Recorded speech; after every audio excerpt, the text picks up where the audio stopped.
যে দেশে ফুটবলের জন্ম সে দেশকেই বারবার শূন্য হাতে হৃদয় ভরা দুঃখ কষ্ট নিয়ে ফিরে আসতে হয়েছে। ইংল্যান্ড ফুটবলের জন্মভূমি।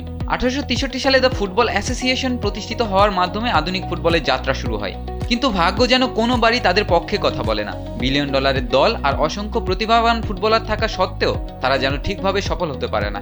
ইটস কামিং হোম স্বপ্নটাও যেন কখনো তাদের ঘরে ফেরে না। তাদের সবচেয়ে বড় সাফল্য আসে 1966 বিশ্বকাপে। সেবার চ্যাম্পিয়ন হয়েছিল তারা। কিংবদন্তি জিওফ হার্টসের হ্যাট্রিক আজও ইতিহাসের অংশ। 1966 বিশ্বকাপ জয়ের পর কেটে গেছে দীর্ঘ 60 বছর। দীর্ঘ সময় ধরে বড় টুর্নামেন্টে ব্যর্থতা, পেনাল্টি শুট আউটের ট্র্যাজেডি আর অলমোস্ট দেয়ার গল্প, এগুলোই যেন ইংল্যান্ডের পরিচয় হয়ে দাঁড়ায়। বর্তমানে ইংল্যান্ড অনেক বেশি ব্যালেন্সড দল। Harry Kane, Jude Bellingham, Bukayo Saka এই নতুন প্রজন্ম দলটিকে নতুন উচ্চতায় নিয়ে যাচ্ছে। 2018 বিশ্বকাপের সেমিফাইনাল, এরপর 2020 ও 2024 ইউরো ফাইনালে উঠলেও শিরোপা ছোঁয়া হয়নি থ্রি লায়ন্সদের। অনেক সময় হাইলাইন ডিফেন্স খেলতে গিয়ে প্রতিপক্ষের কাউন্টার অ্যাটাকে ইংল্যান্ডের রক্ষণভাগ অগোছালো হয়ে পড়ে। বড় ম্যাচে বা ফাইনালের মতো গুরুত্বপূর্ণ মুহূর্তে স্নায়ুর চাপ ধরে রাখতে না পারা তাদের পুরানো রোগ। অনেক ক্ষেত্রে হ্যারি কেনের গোল করার ক্ষমতার উপর দল বেশি নির্ভরশীল হয়ে পড়ে। এখন প্রশ্ন হলো, এই বিশ্বকাপে কি তারা তাদের সেই স্বপ্ন পূরণ করতে পারবে, নাকি আবারও খালি হাতে ফিরে যেতে হবে? গ্যারেথ সাউথগেটের বিদায়ের পর ইংল্যান্ড ফুটবল অ্যাসোসিয়েশন বা এফএ বেছে নিয়েছে থমাস টুকেলকে। চেলসিকে চ্যাম্পিয়ন্স লিগ জেতানো এই মাস্টার মাইন্ড এবার থ্রি লায়ন্সদের ডাগ আউটে।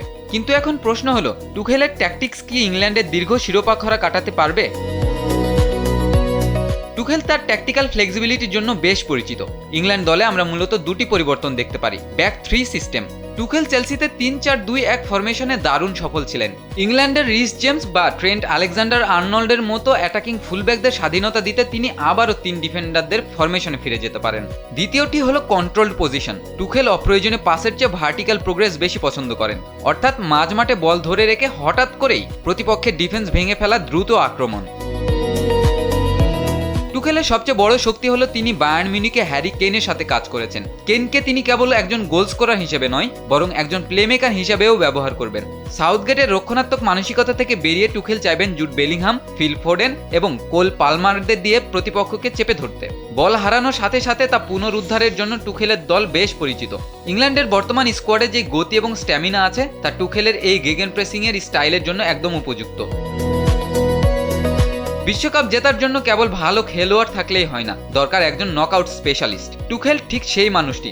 টুকেল জানেন বড় ম্যাচে কিভাবে ট্যাকটিক্যাল চাল চালতে হয়। সাউথগেট যেখানে বড় টুর্নামেন্টের ফাইনালে গিয়ে খেয়েই হারিয়ে ফেলতেন, টুকেল সেখানে ঠান্ডা মাথায় গেম রিড করতে পারেন। ইংল্যান্ডের মিডিয়া প্রেসার এবং খেলোয়াড়দের সাথে টুকেলের সম্পর্কের রসায়ন কেমন হয় সেটাই দেখার বিষয়।